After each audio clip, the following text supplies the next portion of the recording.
Welcome to special analysis. నేను రమా మండువా. ఈరోజు అనాలిసిస్లో భాగంగా మనం తీసుకోబోతున్న టాపిక్ ఏంటంటే, ఈరోజు భువనేశ్వరి తన నిజం గెలవాలి యాత్రకు, ఓదార్పు యాత్రకు ఎందుకు బ్రేక్ ఇచ్చే ప్రయత్నం చేశారు. చంద్రబాబు నాయుడు జైలు నుంచి రిలీజ్ అయ్యి దాదాపు నెల రోజులు కావస్తోంది. అయినా ఎక్కడా కూడా భువనేశ్వరి యాత్రను స్టార్ట్ చేసిన పరిస్థితి అయితే లేదు. ఒకవైపు లోకేష్ పాదయాత్ర కూడా ఆయన ముగింపు పలుకున్నారు.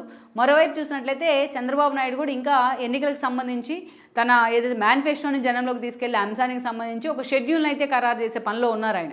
ఇంకా పూర్తి స్థాయిలో షెడ్యూల్ని అయితే అనౌన్స్ చేయలేదు. సో అలాంటి సిచ్యువేషన్లో ఈరోజు భువనేశ్వరి లాంటి వాళ్ళు జనంలో ఉండుంటే టీడీపీకి పూర్తి స్థాయిలో మైలేజ్ వచ్చుండేది అనేది అయితే ఒక చర్చ. బట్ అలాంటి సిచ్యువేషన్ కూడా బ్రేక్ ఇచ్చే విధంగా ఈరోజు ఏదైతే భువనేశ్వర్ లాంటి వాళ్ళు ఎందుకు ఇంటికే పరిమితం అయ్యారనేది చాలామందికి అర్థం కాని విషయం. అయితే దీనికి సంబంధించి కూడా కొన్ని ట్విస్టులు అయితే ఉన్నాయి టీడీపీలో. సో ఈ క్రమంలోనే ఈ రోజున భువనేశ్వరి పాదయాత్రకు వచ్చిన బ్రేక్ అది భువనేశ్వరి ఓదార్పు యాత్రకు వచ్చిన బ్రేక్ అది తాత్కాలికం మాత్రమే. త్వరలోనే పూర్తి స్థాయిలో భువనేశ్వరి నిజం గెలవాలి పేరుతో ఓదార్పు యాత్ర పేరుతో జనంలోకి కూడా వెళ్ళబోతున్నారు మరోసారైన చర్చ జరుగుతోంది. ఆమె బ్రేక్ ఇవ్వడానికైతే ఇక్కడ ఒక ప్రత్యేక కారణం ఉంది. ఎందుకంటే చంద్రబాబు నాయుడు స్కిల్ డెవలప్మెంట్ కేసులో ఆయన సెప్టెంబర్ 9న అరెస్ట్ కావడం జరిగింది. దాదాపు 52 రోజుల పాటు ఆయన జైల్లో ఉన్నారు. సో బెయిల్ మీద బయటకు వచ్చిన తర్వాత ఆయన కంటికి సర్జరీ జరిగింది. మొత్తం ఆయన కాంటినెంటల్లో బాడీ చెకప్కి కూడా ఏజీలో వెళ్ళున్నారు. ఇక తర్వాత సుదీర్ఘంగా కంటి శస్త్రచికిత్స కారణంగా రెస్ట్ తీసుకోవడం జరిగింది దాదాపు 20 రోజుల పాటు. ఒక్క లూద్రా ఏదైతే పిల్లల వివాహానికి తప్ప ఆయన ఢిల్లీకి తప్ప ఇంకెక్కడా చంద్రబాబు బయటకు వచ్చిన పరిస్థితి అయితే లేదు. అయితే ఆయన ఆరోగ్యంతో పాటు ఎట్ ద ఏజ్ ఆఫ్ 74 ఉన్నారు ఆయన. సో ఆయన ఆరోగ్యంతో పాటు మిగతా విషయాలన్నింటినీ కూడా పరిశీలి చేయాల్సిన అవసరం భువనేశ్వర్ మీద పడింది. అందుకే ఈరోజు చంద్రబాబు నాయుడు అరెస్ట్ అయిన తర్వాత ఫస్ట్ నుంచి చూసినట్లయితే అటు బ్రాహ్మణి కానీ భువనేశ్వర్ కానీ పూర్తి స్థాయిలోని క్యాడర్తోని లీడర్స్తోని మమేకమయ్యారు. రాజమండ్రిలో ఒక ఇల్లు అద్దెకు తీసుకొని అక్కడే వాళ్ళు మకాం కూడా వేసిన పరిస్థితి. ఎప్పుడు కూడా రాజకీయాల రూపంలో అటు భువనేశ్వర్ కానీ ఇటు బ్రాహ్మణి కానీ జనంలోకి రాలేదు. కేవలం ఎన్టీఆర్ ట్రస్ట్ బాధ్యతలో లేకపోతే హెరిటేజ్ బాధ్యతలు మాత్రమే వాళ్ళిద్దరు చూసుకుంటూ వచ్చారు. కానీ వన్స్ చంద్రబాబు నాయుడు అరెస్ట్ అయిన తర్వాత చాలా అగ్రెసివ్గా బ్రాహ్మణి భువనేశ్వరి మాట్లాడుతూ వచ్చారు.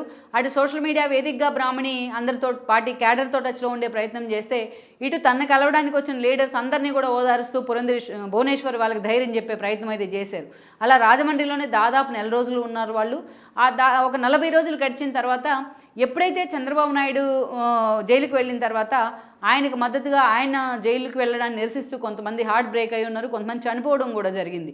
సో అలాంటి వాళ్ళందరినీ కలుస్తాను, ఓదార్పు చేస్తానంటూ కూడా బాలకృష్ణ లాంటి వాళ్ళు ప్రకటించారు. అయితే ఇది భువనేశ్వరి తీసుకున్నారు ఈ బాధ్యతను. తానే తన భర్త తరపున జనంలోకి వెళ్ళే ప్రయత్నం చేస్తానంటూ కూడా ఆమె చాలా ఎమోషనల్ అయి ఉన్నారు. చంద్రబాబు నాయుడు కూడా ఆమె జనంలోకి వస్తోంది, మీరు ఆశీర్వదించండి అంటూ కూడా ఒక బహిరంగ లేఖ రాయడం జరిగింది. తన భార్యను ఉద్దేశించి జైలు నుంచే రాశారు ఆయన. సో ఈ క్రమంలోనే నిజం గెలవాలి పేరుతో ఫస్ట్లో మేలుకో తెలుగుడ లాంటి పేర్లు పెట్టినప్పటికీ ఆ తర్వాత దాన్ని పక్కన పెట్టి నిజం గెలవాలి పేరుతోని భువనేశ్వరి ఆ యాత్రను స్టార్ట్ చేశారు ఓదార్పు యాత్ర తరహాలోనే.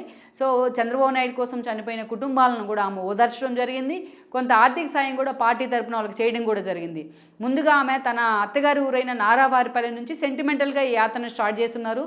దాదాపు 4 days ఆమె ఆ చిత్తూరు జిల్లాలోనే ఈ యాత్రని ముగింపు కూడా వచ్చున్నారు.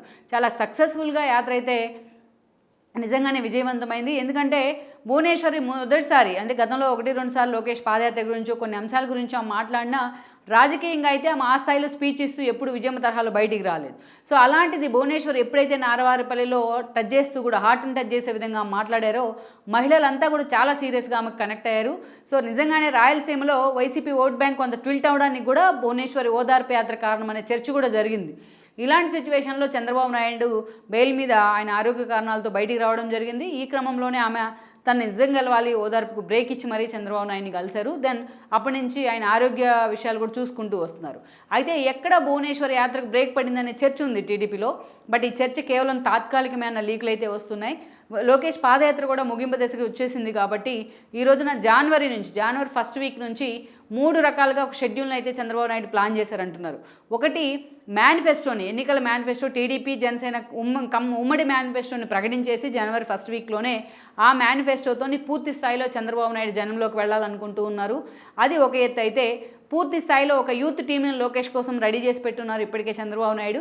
సో ఆ టీంతోని లోకేష్ కూడా ఎన్నికల ప్రచారంని రాయలసీమ లాంటి చోటు నుంచే తిరిగి మొదలుపెట్టే అవకాశం ఉందని కూడా అంటున్నారు. అంటే రాష్ట్ర వ్యాప్తంగా అన్ని నియోజకవర్గాల్ని కలిసే విధంగా ప్లాన్ చేసుకుంటూ ఉన్నారు తండ్రి కొడుకులు.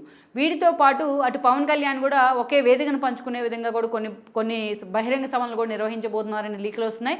వీటన్నిటితో పాటు భువనేశ్వర్ సెంటిమెంట్ను ఒక మహిళల్ని టచ్ చేసే విధంగా ఒక సెంటిమెంట్ ఉండాలి అంటే ఎన్నికల నాటికి ఆ సెంటిమెంట్ దగ్గరగా పార్టీలు ఉంటే బాగుంటుందని కూడా చంద్రబాబు నాయుడు లెక్కలు కడుతూ ఉన్నారు.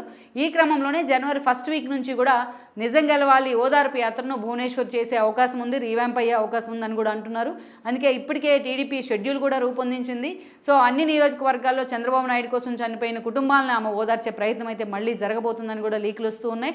సో ఒకవైపు చంద్రబాబు నాయుడు, మరోవైపు లోకేష్తో పాటు ప్యారలల్గా భువనేశ్వర్ కూడా నిజం గెలవాలి పేరుతో ఎన్నికల సమయానికి జనంలో ఉండే ప్రయత్నం అయితే జరుగుతోందని కూడా చెప్తున్నారు. సో ఇదే నిజమైనట్లయితే ఈ వార్తలు, ఈ ప్రచారం పూర్తి స్థాయిలో మరోసారి భువనేశ్వర్ జనంలోకి వచ్చినట్లే, ఆమె సెంటిమెంట్ టీడీపీకి వర్కౌట్ అయినట్లే అని కూడా మనం అంచనా వేసుకోవచ్చు. ఈ వీడియో మీకు నచ్చినట్లయితే please share, like and subscribe R24 Telugu.